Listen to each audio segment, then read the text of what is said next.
Welcome to Well Wisdom, where we visit with guests and explore topics that help you overcome life's inevitable adversities, both big and small, to find meaning, purpose, joy, happiness, connection, confidence, and strength. This is the essence of resiliency, the ordinary magic that we are all capable of. Join me now, well listeners, as we dive into today's topic.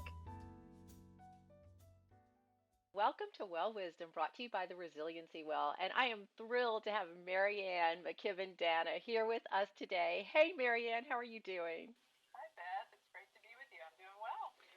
Awesome. Well, this month our theme is hope.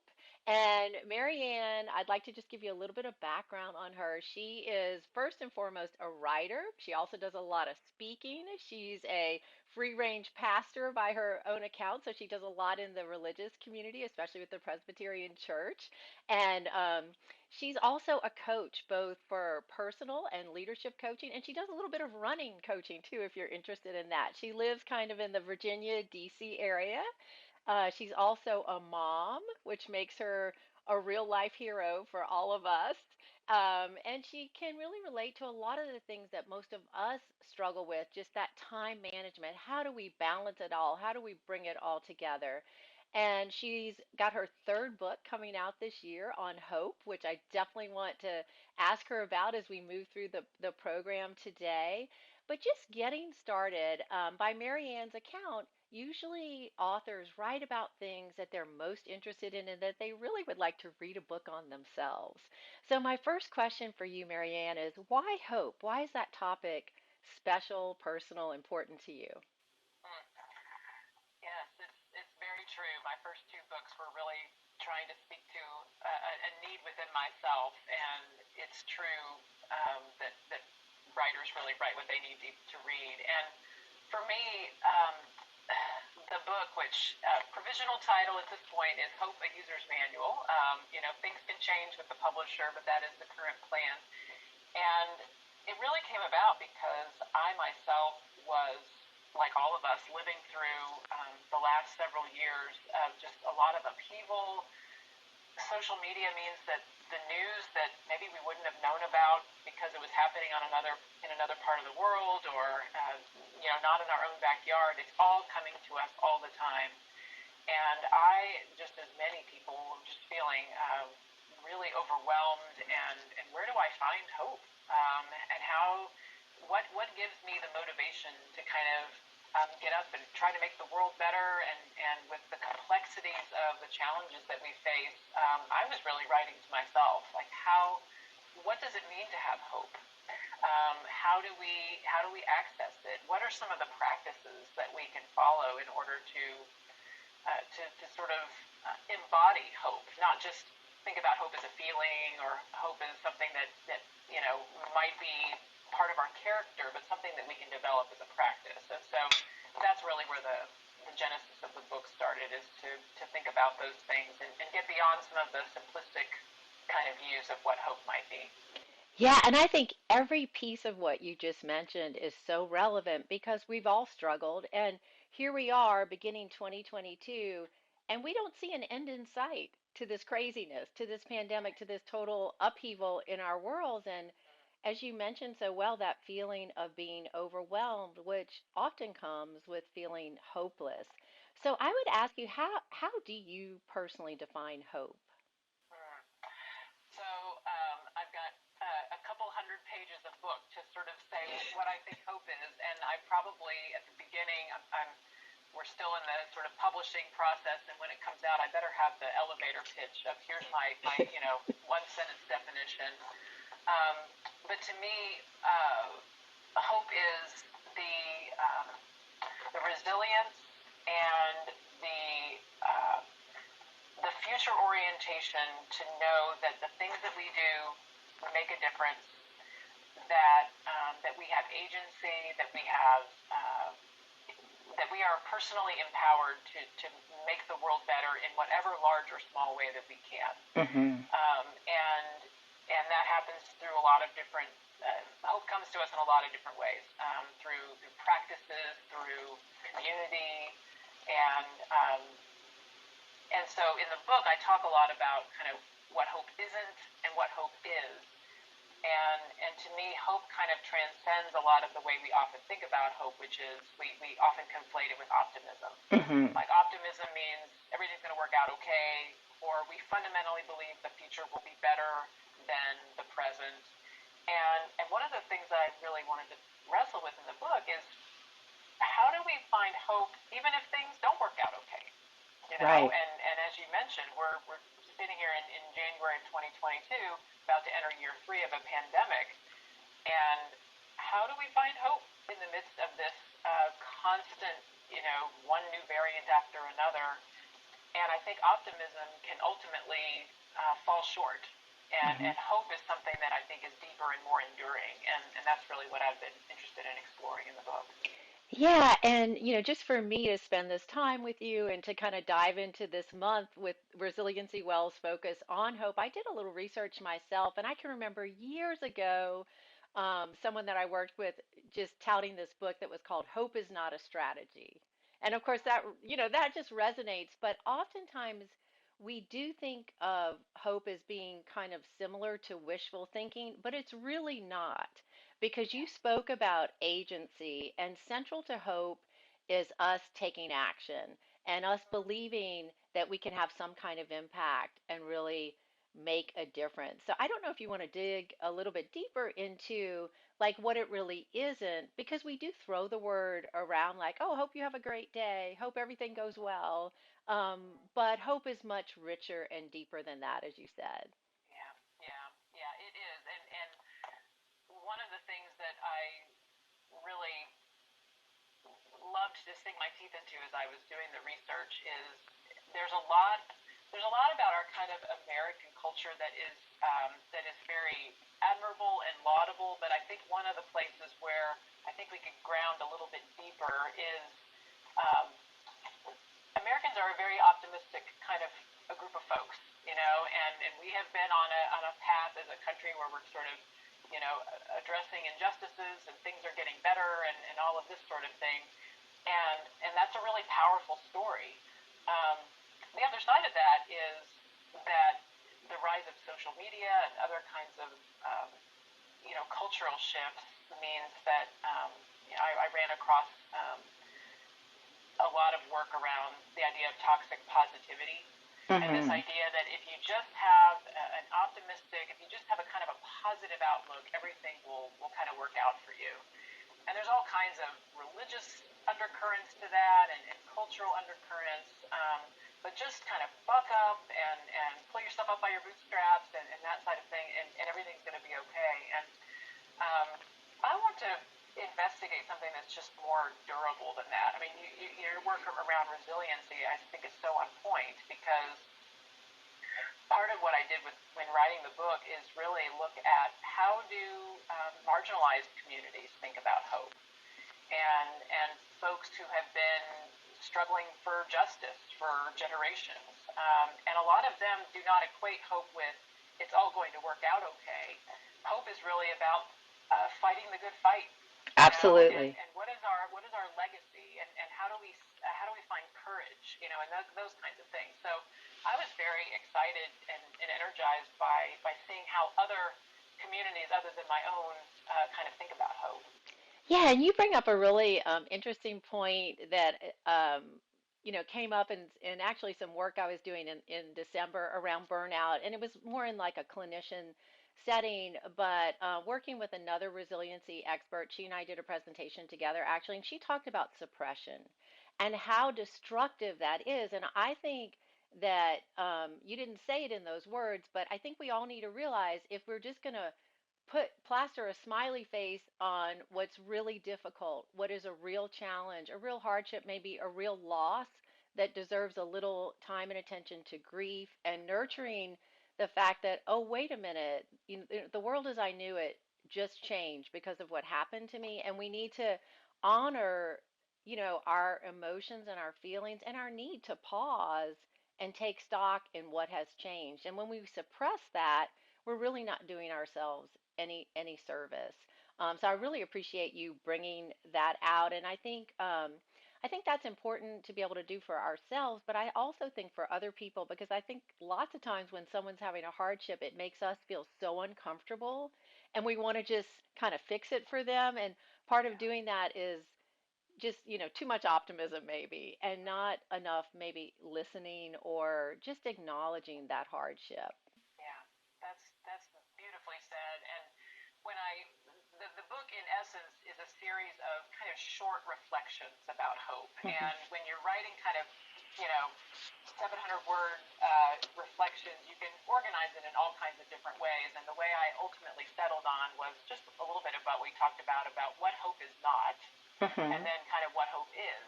But the third section of the book, I think, really connects with what you're saying because I got interested in thinking about hope not just as a cognitive thing, but as an embodied Hmm. practice. And so the third section is about, I think it's called Hope Lives in the Body. And I talk a lot about just what you're saying of being willing to sit in the discomfort sometimes and not just go straight to the how do I fix this or it's all going to be okay. And that's so hard for so many of us, especially taking the pandemic as just an example. We really want something firm to stand on. I mean, there's just been so many shifts and changing wisdom and vaccines and then boosters. I mean, it just kind of keeps going and going. But I think part of how we build hope is to really sit and listen to our bodies and tend to things in our lives that may be traumatic and not go so quickly to recovery and kind of renewal and how do we make the best of this and really acknowledge what has been lost and I think that's a part of building hope as well. I love that, Marianne, and that's so powerful. And I think that we've, prior to the pandemic, everybody was just moving at warp speed, right? Things are coming at us fast, and we're almost just getting through the day very disconnected from ourselves and what maybe was important to us. And then we have this interruption, and yet then we catch up and say, "Wait, I've been disconnected. What is important?" And everything's changed. So I just love that notion of hope is a felt experience, like it's a oneness, and that being able to be with what might be painful or even incredibly uplifting, just to be with it and accept it is Yeah. is so powerful. Right. Yeah. Every year at the beginning of the year, I pick a word that is going to be kind of my focus for reflection over the year. And at the beginning of 2020, I picked the word serenity, Mm. which of course, January of 2020, nobody knew it was. Well, some people knew it was coming, but the rest of us kind of didn't know we were on the precipice of a pandemic. And serenity turns out to be. I thought this is one of the most brilliant things I've ever done, unknowingly, because it was exactly what I needed all year long. And for people who know what's often called the Serenity Prayer, which is part of 12-step programs, the serenity comes from accepting what we can't change and having the courage to change what we can. Hmm. And to me, that is a bedrock foundation of hope as well. Um, in fact, you may have run across this in your research too. I can't remember the name of the researcher, talking about that hope is really it's a combination of two things: pathway thinking and agency thinking. Hmm. And pathway thinking is I can imagine a lot of possible solutions to this Hmm. problem I'm in, and agency thinking is and I am empowered to take action on one of those, right? And to me, that's the serenity prayer or the mantra, if you will. The idea of things are pretty bad.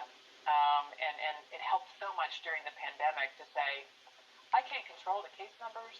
I can't control how crowded the hospitals are, but what I can do is my best to keep my family safe, to make good choices, to follow the science as best that I can discern what that is. And there is some peace that comes when you can do that. And I find a lot of hope in that. Yeah, I think that's really well said, and of course, I came across that information as well. Just being able to envision what you want to have happen, what in this bad situation looks good to me, and then seeing a pathway to get there. So being able to maybe set some specific goals and then believe I'm able to do this. I'm able to work this plan. I'm able to get where I need to go and have that willpower, that agency to do it, That's right. as well as flexibility. And there were some really interesting articles that I read, and of all the different possible resources, that hope was the most powerful. And so Mm-hmm. that kind of brings me to this question. What do you think the power of hope really is for each and every one of us, just, leading our ordinary lives, trying to get through the inevitable hardships we're all going to encounter? Yeah.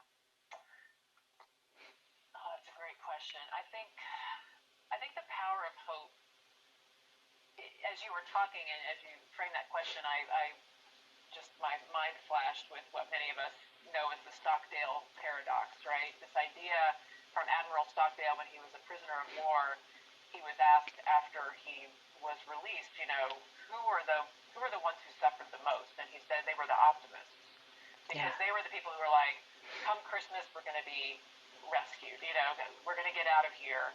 And then when that benchmark would come and go, people would feel this sense of despair. And for him, and I'm paraphrasing, but it's readily available online. We must always have a trust that things um, will work out, that we have hope that things can get better, but we cannot ignore the reality of what we're in. And that's the paradox. And for me, hope is the resilience we build so that we can see that unflinching reality and not be defeated by it, but say, okay, I can't deny this. This is real. This is what's happening. And yet, I have options. I have a community. I have um, lived experience that I can draw on. My previous book was about improvisation and how we kind of use improvisation as a life practice. And to me, it kind of flows right into hope because um, the basis of improv is yes and, right? Mhm. And Mhm. yes means this is the world as it is. And sometimes you can't change that. And it doesn't mean you like it. I mean, yes doesn't mean great, this is all wonderful, but it does mean this is real. And the and is what do I do now? And to me, the and is where hope can be found. I just love that, MaryAnn. And that's a great segue. So let's talk about some practical things that each and every one of us can do, like maybe when we're feeling a little hopeless, or just on a good day if we want to build our hope and that optimistic outlook. Yeah. The one that I come back to, and I write about this in the book, and I say here are when I feel a lack of hope, when Mhm. I'm feeling really down or despair or like the world is kind of getting me down, I usually can trace it to the absence of one of three things. And I talk about this in a short reflection in the book, and I say, here are my three, and I invite people in the book. Maybe these are yours, or maybe you come up with your own three, but these are the three things that I really realize are missing, one or more of them. And the first is beauty. If I can find, art, music, even nature outside, when I feel despair, it's probably because I have disconnected from beauty around me, and that is just it's deeply grounding. It helps remind us what we're fighting for. The beauty of the world that we live in, the musicians and artists that speak to the yearnings of our hearts. And so that is often I need to go read a book or I need to go to a museum and just kind of unplug from the despair and just see with the view of the artist. So that's the first one. The second one is relationships. When I am feeling despair, it's often I see myself or I see others around me as kind of a means to an end rather than people with dignity. And so when I'm feeling in despair, I will call a friend or I will write a note to someone and try to be of service. Um, so that's the second one. The third one for me is action of some kind. Mhm. Usually when I am feeling a lack of hope, and that's the problem with hope is it leaves us feeling there's nothing we can do. We're just kind of frozen in place. And so taking action of some kind, no matter how small. A couple of elections ago, I decided I was going to write to to help encourage people to vote. And so I wrote a bunch of postcards. And they weren't for any particular candidate. It was just get out the vote, hope you will exercise this right. And it felt so good, and I hope it made a difference and encouraged people to do that. But those are the three for me: beauty, relationships, and activism, or action of some kind. And you're a coach, I'm a coach. We are big believers in baby steps, right? So the Right. action doesn't need to be huge. It can be small. It can be very modest, but we believe that those little 2% shifts can add up and really make a difference down the road. So that's the first one that came to mind. But there's a whole section of the book that I call the practice of hope, which is ways to really embody and practice what it means to be a hopeful person. I love that. I love those three. And you don't know this about me, MaryAnn, but I'm so into aesthetics. I'm like a closet artist. And when it's funny that you said that, seeking out beauty, because I can distinctly remember some really discouraging times in my life, and I do love artwork, so I have a lot of pretty artwork. And I can remember sitting in my home just looking at the artwork, feeling like it's gonna be okay. Everything is so Yeah. that is so fascinating that you would say that, and I really appreciate that. And then, of course, connecting with others and taking action, so powerful. And baby steps, you're right. It doesn't have to be the big stuff, it can be the little stuff. And then, Absolutely. what do you think about if we have a friend or a loved one or even a colleague that's struggling? What are some things maybe we can do to encourage them to be hopeful?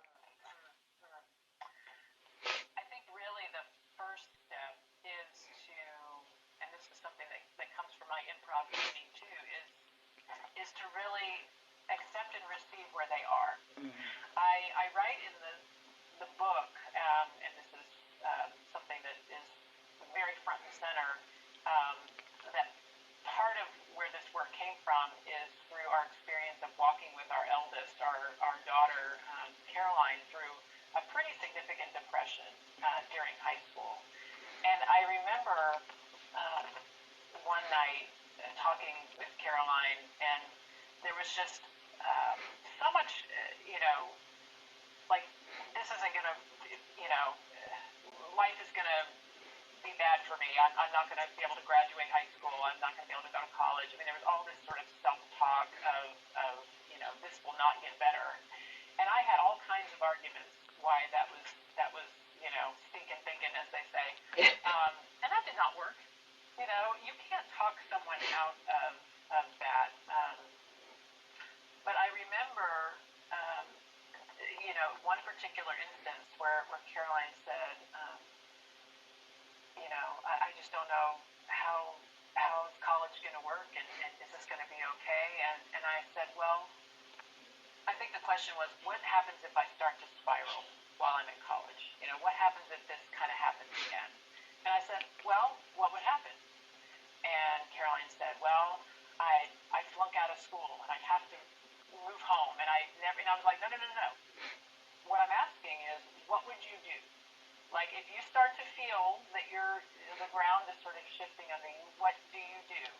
And Caroline said, oh, well, I would call my therapist and I would reach out to my professors and I would. So it's a way of reframing the question about the future, because none of us knows the future, right? Mm-hmm. Um, and all those things that Caroline feared could come to pass, but Caroline has agency too. And Mm-hmm. I can report that those of us who have dealt with depression, or either in our families or ourselves, knows that that can often be a long-term journey. But our kid is at college and is thriving, and I think I don't. I give Caroline all the credit on that, but part of it was helping our daughter realize, there are things you can do, and there have been stressful moments in the last semester, and yet, Caroline was able to move through. So really helping people. You have to sit with them and empathize. I mean, you can't go, right to reframing. But I think part of what happened over time was helping Caroline reframe that, you know, that we all have agency, that we Yeah. all have things that we can do to, um, to help our situation.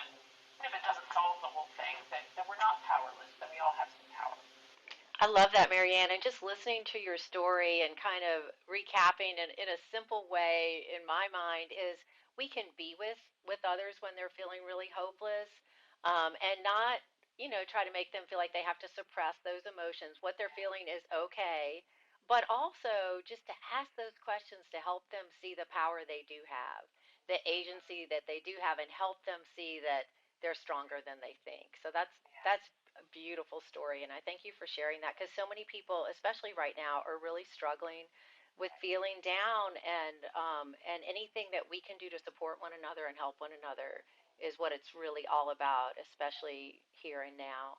Um, and so I definitely want to talk about hope notes. So people can go to your website, MaryAnn McKibben Dana .net, and there's something called Hope Notes. I'm going to let you explain it and also let them know how, if they want to participate in that, how they possibly can. Yeah, so at my website, MaryAnnMcKibbenDana.net, as Beth said, I started last year, and this was in 2021. I wanted to look at how we see hope expressed in different works of art or culture. And it started because I don't know if you remember this, Beth, but at the end of 2020, when the winter was sort of coming, there were a lot of people talking about, oh, this is going to be a grim winter. And I just kept seeing that phrase, grim winter, in terms of the case numbers. And this was, of course, more than a year ago now. And I kept thinking of Laura Ingalls Wilder's book, The Long Winter, which is a children's book, and it's about her family out on the prairie during a terrible 7 months of blizzards, basically. And it's a very harrowing book, especially as a parent. You read it and you're like, these kids almost starved to death. Um, and uh, and yet I thought, what would it be like to read that book and see where is the hope in it? How did they get through that grim winter, that long winter? And so Hope Notes was kind of born out of that, and that was the first one I did, and that one was by myself. And I thought, and I presented some practices that I saw that they did to kind of keep themselves going. I talked about the Stockdale Paradox in that one as well. And then for once a month, for several months after that, we looked at Black Panther, the Marvel movie. We looked at a nonfiction book actually about the body and trauma called My Grandmother's Hands. We looked at the movie Nomadland, which had just won Best Picture, and really my what I was trying to do is kind of give people some practice. We're watching TV, we're watching movies all the time, we listen to podcasts, and giving people some skills to read those things or to watch those things and say, what is the message in this? What is the food for me that can nourish me so that in these difficult times there's something there that I can really hold on to and not just be entertained by it, although being entertained is great. Um, and to give people some practice, kind of looking at things in that way. Yeah, that's wonderful. And it sounds like just such a great discussion. So if people want to participate, they can go to your website, and do they like register? How do they get the Zoom Yes, link? so Hope Notes is on hiatus right now, but all of the recordings from last Awesome. year are there. So if you go to MaryAnnMcKibbenDana.net/Hope Notes, or just go to the main website, and it's right up at the top, Hope Notes. And you can watch the recordings. Awesome. I have a newsletter there, so the best way to kind of be informed as to when that gets started again is by joining the newsletter. I send out a reflection every Friday that's kind of it's about what we were talking about, these kinds of issues, but also just whatever I'm working on, and that's a great way to stay in touch. That sounds awesome. And your book will be coming out towards the end of this year. Give us some more Yes, details on hopefully. that. Yeah, so hopefully around the end of the summer, and again, it's called Open User's Manual. It'll be available everywhere books are sold. Amazon, I Love Bookshop is a great alternative to Amazon in terms of an online service. And yeah, I encourage people to check it out. Again, bite-sized pieces, so it's almost something you could even read one a day Hmm. or one a week, and it could. I mean, I think there's about 40 something kind of short reflections in it, so you could read one a week for a year if you wanted to kind of. And the idea also is there's a question to kind of ponder, and there's a practice. So Wonderful. in addition to the reading, you can sort of ponder, or if you're a journaler, you can journal and then practice some of That sounds great. So, final question for you, MaryAnn. Is there anything you want to leave our listeners with? Maybe something that you think is the most important thing to remember about hope, or just whatever you think is most significant? Yeah. I think what I would leave people with is wherever you are right now is okay. Um, One of the really mind-blowing things that I appreciated in working on the book is the idea that